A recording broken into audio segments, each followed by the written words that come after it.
आपका भी कलेजा कांप उठेगा।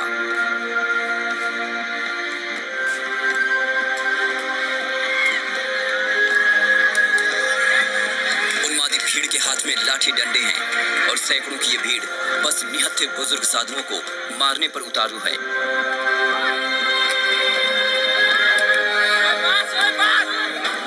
अब जरा तस्वीर के एक और हिस्से को देखिए। बुरी तरह से घायल एक साधु जान बचाने के लिए पुलिस के पीछे भागता है। लाठी डंडों से लैस भीड़ भी गेरुआ पहने उस बुजुर्ग शख्स के पीछे दौड़ती है। थोड़ी देर में पुलिस वाला बाहर आता है। उसके पीछे गेरुआ पहने वो बुजुर्ग शख्स भी है जिसके सिर और माथे से खून बह रहा है। भीड़ उसे खींचने की कोशिश करती है। एक तरफ मरने मारने पर उतारू उन्मादी भीड़ है तो दूसरी तरफ मुट्ठी भर पुलिस वाले। लिहाजा भीड़ तंत्र यहाँ पुलिस तंत्र पर भारी पड़ता है और बुजुर्ग साधु एक बार फिर भीड़ के हत्थे चढ़ जाता है।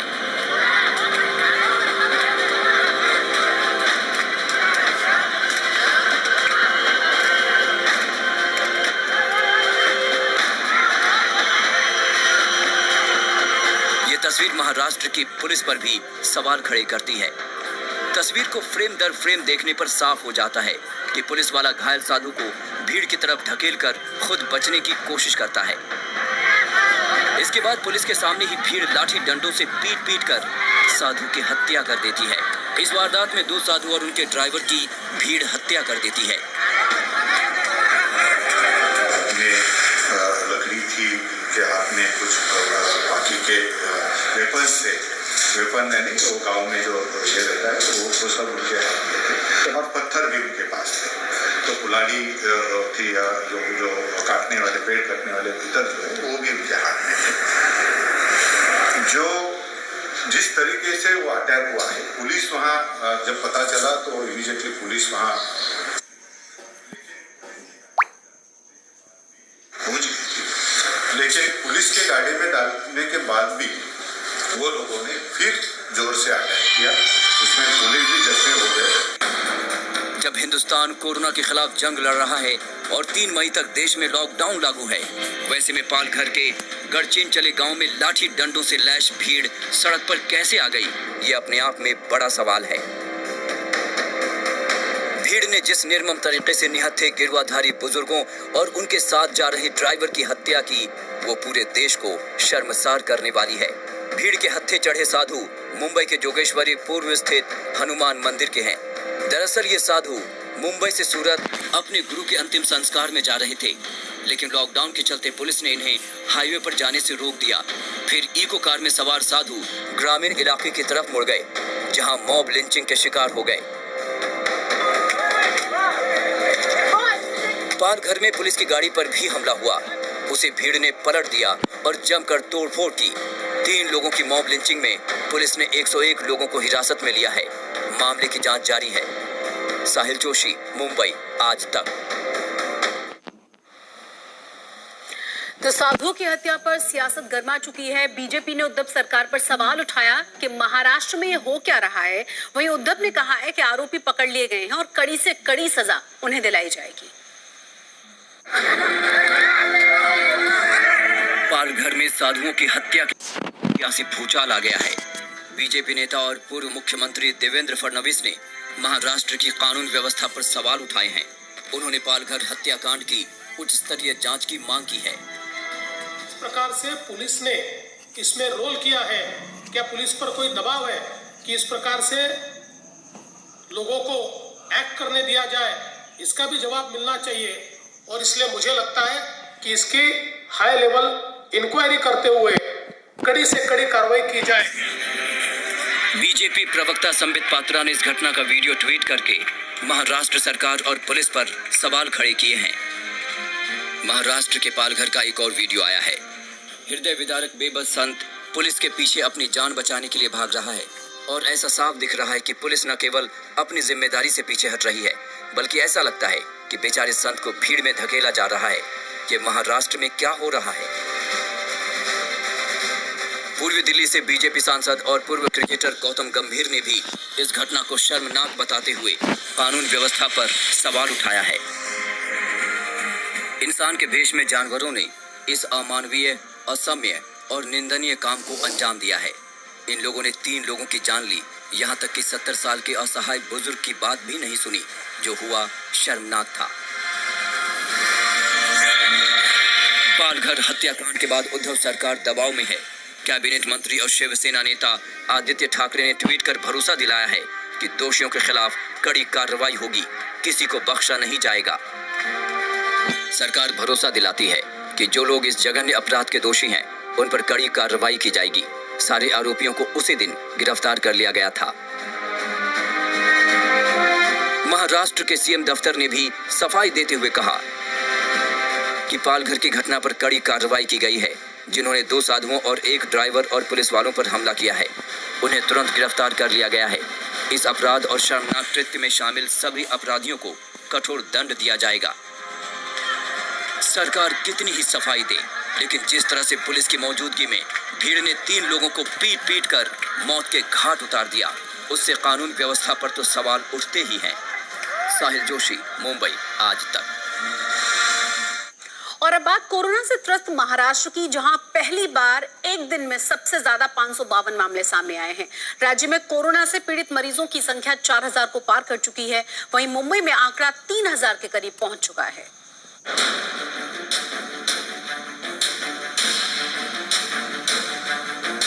महाराष्ट्र देश में सबसे ज्यादा प्रभावित राज्य है, जहां शनिवार को एक दिन में कोरोना के सबसे ज्यादा केस सामने आए। बीते 24 घंटे में महाराष्ट्र में कुल 552 नए मामले सामने आए। इसके बाद कुल पॉजिटिव केस 4200 तक पहुंच गए हैं। वहीं 24 घंटे में 12 मरीजों की मौत हो गई। अब तक महाराष्ट्र में मौत का आंकड़ा 223 तक जा पहुंचा है। मुंबई की बात करें तो यहां कोरोना के मरीजों का आंकड़ा 2724 पर जा पहुंचा है, जिनमें से 132 की मौत हो चुकी है। मुंबई में पिछले 24 घंटे में कोरोना से 6 लोग जान गंवा चुके हैं। अच्छी खबर यह है कि 507 मरीज ठीक होकर घर जा चुके हैं।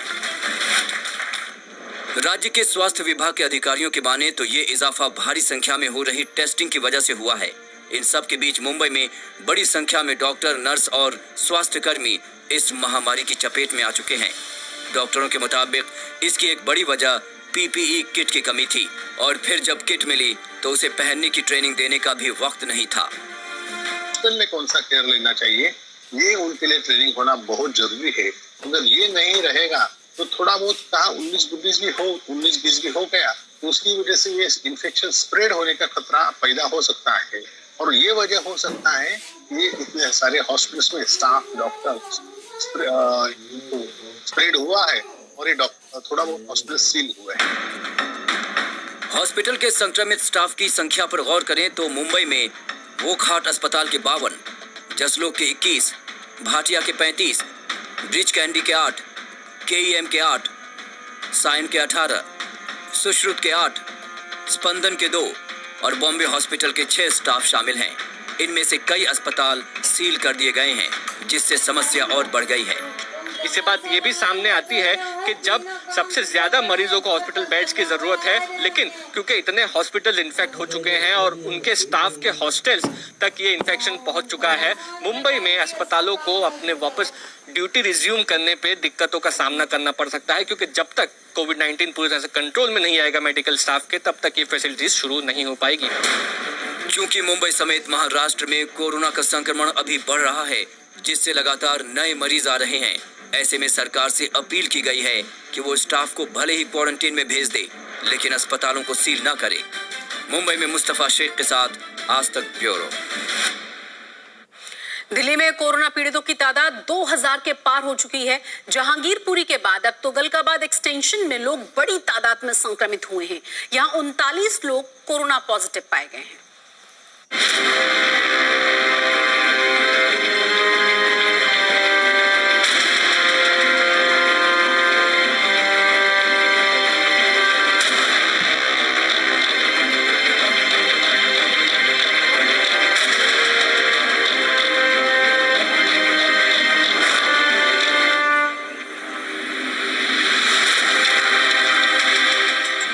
कोरोना मरीजों की संख्या 2000 के पार हो गई है, और इसकी एक बड़ी वजह तुगलकाबाद एक्सटेंशन में फैला संक्रमण है। यहाँ 39 लोग कोरोना पॉजिटिव पाए गए हैं। दिल्ली के तुगलकाबाद एक्सटेंशन में सबसे बड़ा कंटेनमेंट जोन बन चुका है। यहाँ पर 39 लोगों को कोरोना पॉजिटिव हुआ। हमारे साथ जो डॉक्टर हैं, डॉक्टर सविता, जो इस इलाके की जिम्मेदारी है, डॉक्टर सविता से हम बात करते। यहाँ पर हमारे पास 39 पेशेंट्स कोरोना पॉजिटिव पाए गए हैं। किस तरह से इतनी बड़ी तादाद में कोरोना पॉजिटिव मरीज आखिर कैसे इतनी बड़ी तादाद में आ गए? इनको हमने होम क्वारंटाइन किया था, उसके बावजूद इन्होंने आपस में फैमिलीज में मिलना जुलना बंद नहीं किया और उसका रिजल्ट है ये सब। इस इलाके में पहले 3 लोग कोरोना पॉजिटिव मिले थे, जिनमें से एक परचून की दुकान का मालिक था। इसके बाद यहाँ की 26 और 27 नंबर गली के 94 लोगों की मेडिकल जांच हुई, जिनमें से 36 और लोग कोरोना पॉजिटिव पाए गए हैं। जो 2 बस है, कैमरा पर्सन कहूंगा दिखाएं कि बकायदा जो ड्राइवर है वो भी पीपीई किट पहनकर बैठे हुए हैं।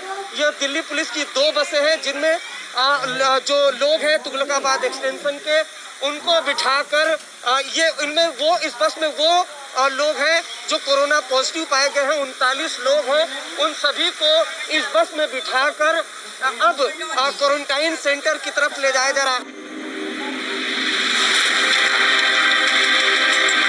इससे पहले जहांगीरपुरी में एक ही कुनबे के 31 लोग कोरोना पॉजिटिव पाए गए थे।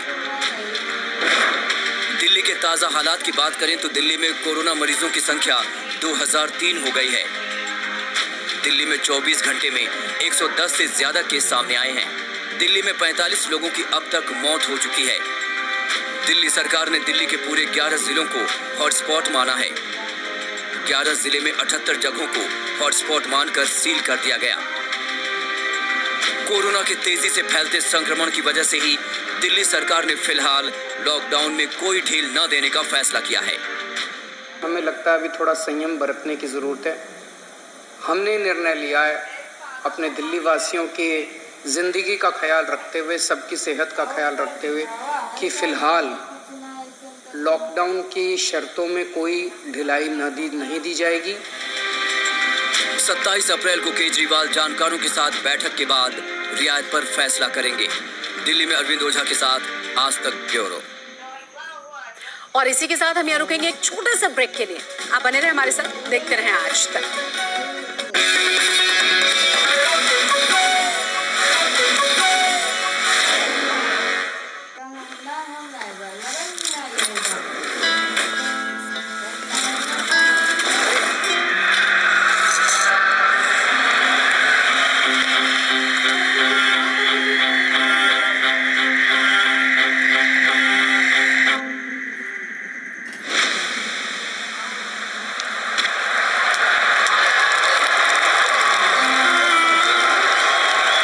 कभी खुशी के लिए एक उदाहरण ही काफी है।